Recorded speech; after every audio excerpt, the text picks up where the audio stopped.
लुधियाने में सुनिया सी कहानियां। कोक स्टूडियो के आने के बाद जिंदगी ये आई कि हमारे सब लोग, हमारे बिलादरी वाले हमें चाहने लगे। ओ क्यूटी तेनू मैं समझारिया हम छड़ दे वे फनकारियां।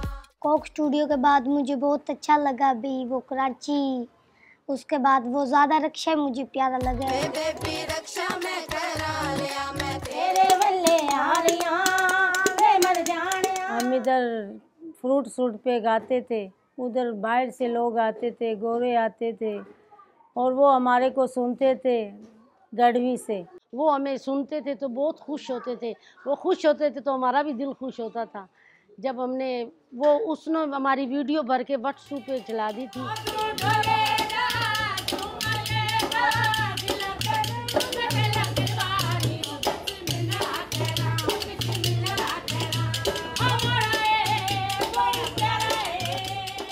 हम उधर गाना गाते थे, तीनों बहनें गाती थी हम उधर, तो हमें यूट्यूब पे लाइक किए उन्होंने, कोक वालों ने लाइक किए। फिर हमें कराची ले गए, फिर हमने बड़े बड़े स्टूडियो देखे तो हमने उधर गाना किया।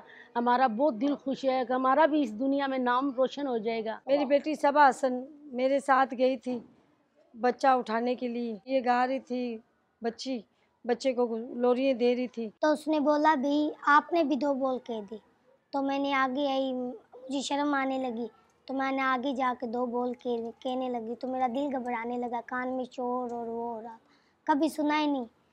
तो मेरे वो हेडफोन लगाया तो मैंने वो बोल कह दिया, ओ क्यूटी तेनू मैं समझा रिया तू चढ़ दे वे फनकारियां वे मर जाने। कोक स्टूडियो से हम आए हैं ना, जब हमारी ज़िंदगी अच्छी गुजर गई, अल्लाह ने हमारी सुन ली, हमें लाइक किए, हमारे बिलादरी वाले हमें चाहने लगे, हमें प्यार करने लगे। कुछ हमारे लोग जैसे जेल्स हो रहे हैं, भाई ये क्यों किया तूने, कुछ लोग प्यार कर रहे हैं, सलूक करते हैं, बस हमें प्यार दे रहे हैं। कोई फ़ोटो मांग रहा है, कोई ग्राफ मांग रहा है हमारे से। ये हमारा गढ़वी महल्ला है, इधर रेशमा जी मशहूर है, हमारी नसीबो लाल मशहूर है, उनके बाद ये गढ़वी ग्रुप छा गया।